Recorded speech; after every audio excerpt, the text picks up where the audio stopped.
And so, ladies and gentlemen, having gone through, taking a look, just a tiny little peek at the background of the Congress of the United States and why it is the way it is due to our experience with the Articles of Confederation. Now we get to move on to the actual membership. We get to look at the actual senators and the actual members of Congress that make up our legislative branch. And there really are going to be a very broad cross section of the United States. There's going to be some areas that are a little more represented than others, but for the most part, you're going to see a very good cross section of American life as we look at who makes up the Congress. Plus, you'll find out a little bit more about what kind of perks they get. Why is it people have a desire to run for Congress when, generally speaking, Congress has a very low approval rate? It seems like a large portion of the nation dislikes Congress, so why would people want to be there? Hopefully, we'll be able to answer a couple of these questions to your satisfaction today. And so to start off our discussion today, let's take a look at what the actual job entails. Now, we do have a tendency to look at Congress and look at politicians in general, and generally speaking, the American people do not have an overly favorable opinion of the members of Congress. We have the belief system, for the most part, that most politicians are lying, thieving dirtbags. Plus, two, we have a lot of misconceptions as to what we think is going on and what we think they're doing, which may or may not be reality. Now, it is despite some of these public perceptions, okay, despite the fact that this is a moderately wide-held belief, hard work may be the most prominent characteristic of a member of Congress's job. Okay, we tend to have a look at them and think that they're not working very hard or they're not putting forth a great deal of effort, when in all honesty, hard work is the benchmark of what they do. Now, granted, just like in any other organization or any other job, you're going to have some people who really, really excel, that really push themselves to try and do the most possible. And you're also going to have those who just want to sort of, slip through the cracks and not really be noticed and just, gather a paycheck kind of thing. But for the most part, members of Congress are going to have to put forth more work than most people give them credit for. See, the typical representative, now a representative would mean a member of the House of Representatives. You'll see me periodically refer to them as either representatives. Usually I will say congressman, even though that would include both men and women. I will try to make sure to remember to say congresswoman or congressperson, but I have a tendency to fall back into old habits, and that is what I have a tendency to call them. So my apologies on that. But a typical representative is on about 6 committees and subcommittees, and if you are a senator, you tend to be on about 10 committees and subcommittees. Now, the committees are where all the real work of Congress gets done. This is where the bills are drafted, this is where the bills are first debated and everything, and it will go through the process there before it goes to the floor for an actual vote. Now, I've mentioned before, if you have a bill that you want the president to sign into law, well, that has got to pass both houses of Congress in the exact same form. I've said it before. Every letter, punctuation mark, number, everything has to be exactly the same. But all of this really starts in the various committees and then percolates its way through. And the committees can be everything from agriculture to intelligence to judiciary to foreign affairs. The House, for example, has the House Ways and Means Committee, which is the committee that writes all the tax law. So there are a variety of things, of committees that a member would be on. And keep in mind that this means that a typical representative in Congress would have to be able to go through and be fairly well versed in at least 6 different committees and subcommittees. That could be, you would have to know a good chunk about banking and agriculture and foreign affairs, plus other stuff. Same thing is true with the Senate. Now, the Senate, some of those committees have added issues, they have added work they have to do, because it's only with the advice and consent of the Senate that the president is able to put people on his cabinet, make them secretary of, fill in the blank.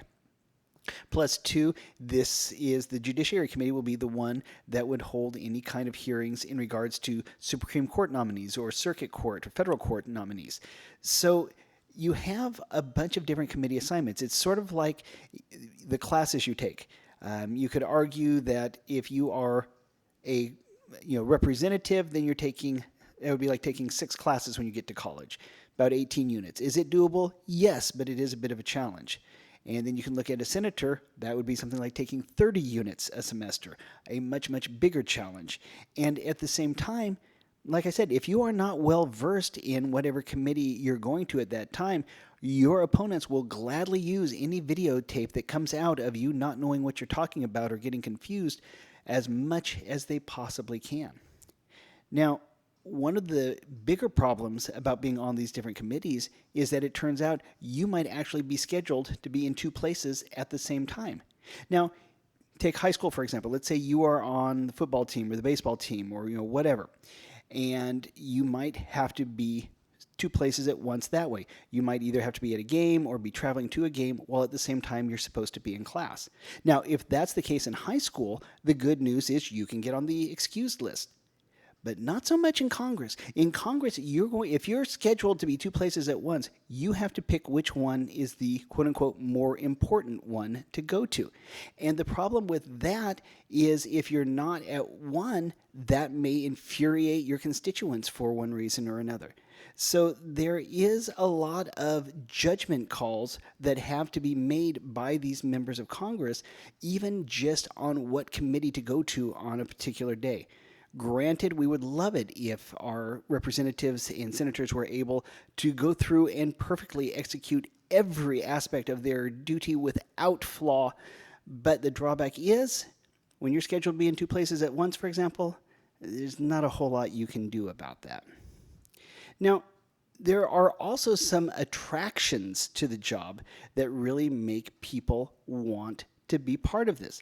These are going to be some of the reasons that people decide they want to run for Congress. Now, keep in mind that most people have a particular issue or a policy matter or something like that that is particularly dear to them. And a lot of times that is the reason that they actually get involved in Congress. Okay? Most important, one of the biggest reasons people go into Congress is the authority and the power that they receive. Remember, if you are a member of Congress, then you are one of the people that makes all the decisions in regards to the laws of the land. You are one of the 535 members of Congress that actually decides where the nation is going, what's going to happen. And a lot of people would love to have that power and that authority and whatnot. Like I said, many members of Congress have a pet issue, which is probably the biggest reason they run for Congress. But at the same time, they're doing that so that they have the power, they have the authority to actually do something about that particular issue. Of course, once there, they can't work on just that one particular issue that they were so passionate about. They have to have a much broader view and be willing to go through and do more things. But again, this is one of the biggest things. Another aspect about this is that members of Congress can receive not just a salary, but they get a number of little perks, a number of things that are beneficial and reserved just for them. Now, a member of Congress actually starts off with a base salary of $174,000.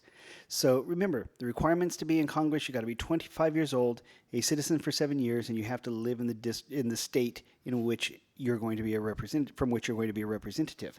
And so you think about that. You could be a 25-year-old in Congress with a starting salary of $174,000. And keep in mind, that's just the base salary. If you're in leadership in the House, it's going to go up, considerably. You get free parking at the airport. That is just a little bonus in and of itself because, you're a member of Congress. You don't have the time to go around and find a particular parking place and pay the attendant. So you have special reserved parking that you don't even have to pay for. There is a free on-site gym for being a member of Congress. You're able to go through and you don't have to belong to a gym. You have one right where you work.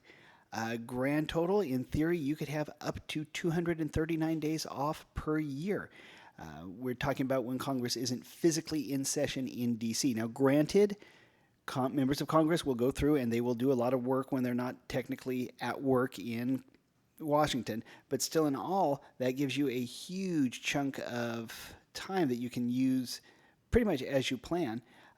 You've got a pretty good retirement plan that you get to have upwards of, I think it's 80% of that $174,000 salary or whatever you ended at. Let's say you're a congressman and you want to fly somewhere. Well, you can book multiple flights, but you only have to pay for the one you actually take. So, that's a nice one in and of itself. Plus, there's a allowance given to make sure that you have the money to hire a staff, that you have the money to find a place to live while in Washington, D.C. So there are a lot of perks to being a member of Congress that the rest of the public doesn't get. I mean, it can be something as small as there's special reserved seating on the D.C. subway system, the metro, for members of Congress. And it's just these little things sometimes can have a huge impact on what a member of Congress, or the reasons why a member of Congress likes their job. It's not just the ability to work hard and have some authority, but sometimes it's little things like free parking at the airport. So who are the actual people that make up our Congress? Who are the men and women who go to D.C. to represent us in both the House and the Senate? Well, we're going to talk about those for a little bit now, okay? The members themselves. Now, first and foremost, you have to understand there's a grand total of 535 members in the Congress. Now, this is going to have 100 members in the Senate, 2 from each state, and 435 from the House, each depending on the population of that particular state. Now, you also have to keep in mind that there are also some non-voting delegates in the House of Representatives, representing places like Washington, D.C., Puerto Rico, American Samoa, and whatnot. They are in the House. They do have jobs there. They are on committees. They are part of the discussion. However, they do not get to vote. They are non-voting members of the House. So usually when we're talking about the numbers here, unless I specify otherwise, assume that we're just talking about the voting membership of the House. Now, the Constitution gives some very specific guidelines as to who can be in the House of Representatives and the Senate. Okay? For example, Constitution specifies that if you are going to be a member of the House, if you want to run for the House, you have to be able to meet the following criteria. First, you have to be 25 years old. Okay, that's at a minimum. Maximum, there is no maximum age. If you're 99 and want to run for Congress, go for it. If you want to run for Congress, however, 25 years old, you have to have been an American citizen for 7 years. And you have to be a resident of the state from which you are elected. Now, please note, it doesn't say you have to be from the district from which you are elected, only the state, which means theoretically, we live in California 10, you could have somebody who lives in Orange County run for Congress in this district and theoretically win. But the odds of that are surprisingly low. Congressional districts are really supposed to be close to home. And if there is the question as to whether or not a person actually lives in the district, that can have huge consequences for their campaign. Okay? So while it does just say live in the state, for all intents and purposes, it's an unwritten rule that it has to be within the district itself. Okay? Now, in the other house, if you want to be a senator, you have to be a minimum of 30 years old. Here, the idea is you're a little older, hopefully a little wiser. You have to have been an American citizen for a minimum of 9 years, and you have to be a resident of the state from which you are elected. Now, the Senate is a little bit different. Once upon a time, the senators were chosen by the state legislature, not by the people directly. Today, thanks to the 17th Amendment, they are elected by the people themselves and essentially come across as at-large or statewide members of Congress. The ages they have on here were, they look awfully young to our eyes, but back then this was about middle age. The idea being that they would have enough experience to go through and make the choices that were what the people would eventually want. But these are the only requirements in the Constitution. There is nothing else. There is no requirement for a law degree or even to have graduated high school. Essentially, as long as you have blood pressure and those constitutionally stated requirements, you have met the minimums to get in. And sometimes you don't even have to have blood pressure, and we'll talk about that later. Now, the membership in Congress, the various representatives and senators, mostly come from occupations with a fairly high status background. They come from jobs that have substantial income. Law and business are the most dominant prior occupations, but you have a great number of different occupations actually represented in the Congress at any time. In the current Congress, you have, for example, 9 to 5 members had worked in education, and we're talking about teachers, professors, things along those lines. There are 3 physicians in the Senate and 13 physicians in the House, plus 5 dentists and 3 veterinarians. There are 2 psychologists, an optometrist, a pharmacist, 2 nurses, 7 ordained ministers, 41 former mayors, 13 state governors, 16 former judges, and 2 former cabinet secretaries and 3 former ambassadors. I mean, the list really goes on. You have a lot of different people that make this up: bankers, former police officers, 6 software company executives, farmers, you name it, pretty much any occupation can be there. While there does seem to be more along the lines of the higher income and things like that, quite literally, you can find almost any occupation represented. We even have astronauts. So you think about it, the House and the Senate collectively do give a fairly interesting cross section of the American population as it stands right at this time. And really, when you think about it, that is what we and the framers would have very much liked to have seen happen. We want the Congress to be very representative of you and I.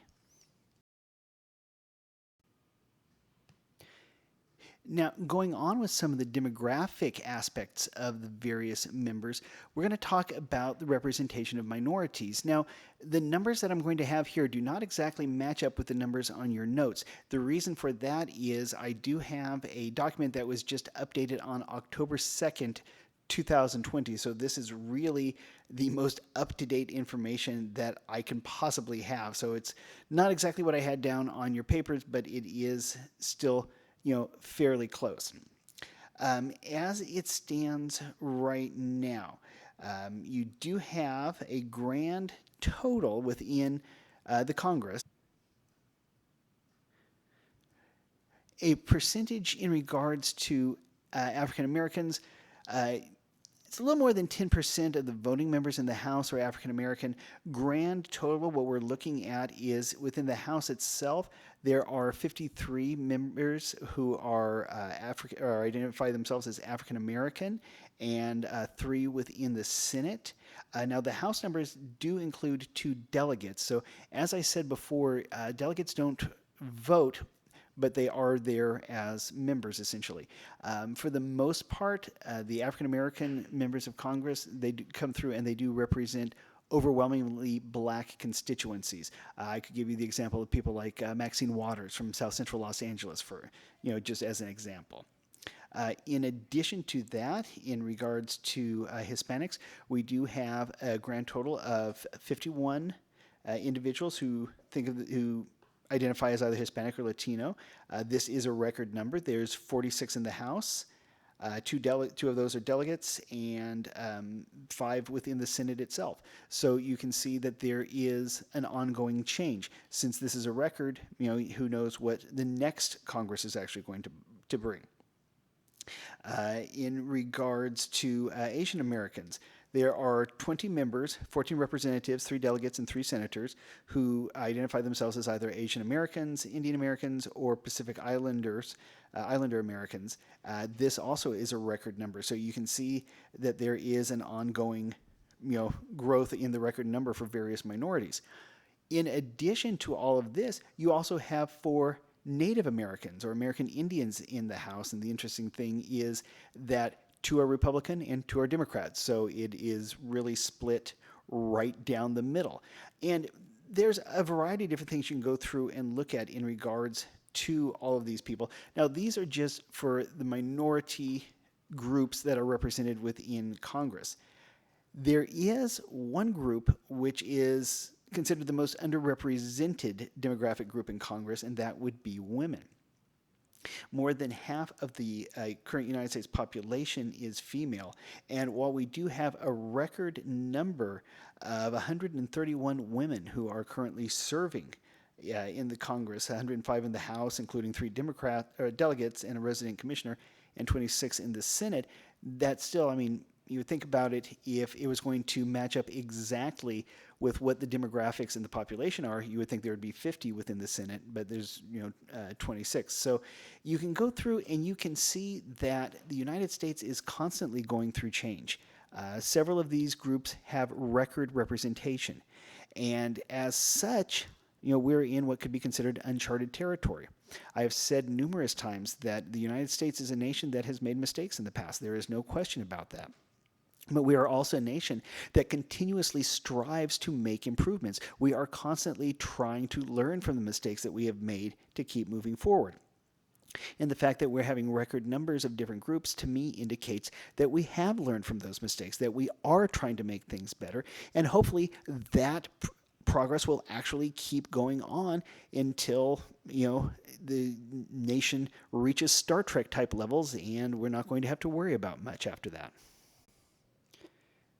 Now, the last couple of things to talk about in regards to the demographics as to who makes up the members of Congress right now. As it stands for the current Congress, the average age of the House at the beginning of the current Congress was 57.6 years old. In the Senate, 62.9. The overwhelming majority, 96% of the members, have college education. Dominant professions are public service, politics, business, and the law. Most members identify as Christian. Collective majority is Protestant. Roman Catholics account for the largest single religious denomination. Average length of service for representatives right now is 8.6 years. For senators, it would be 10 years.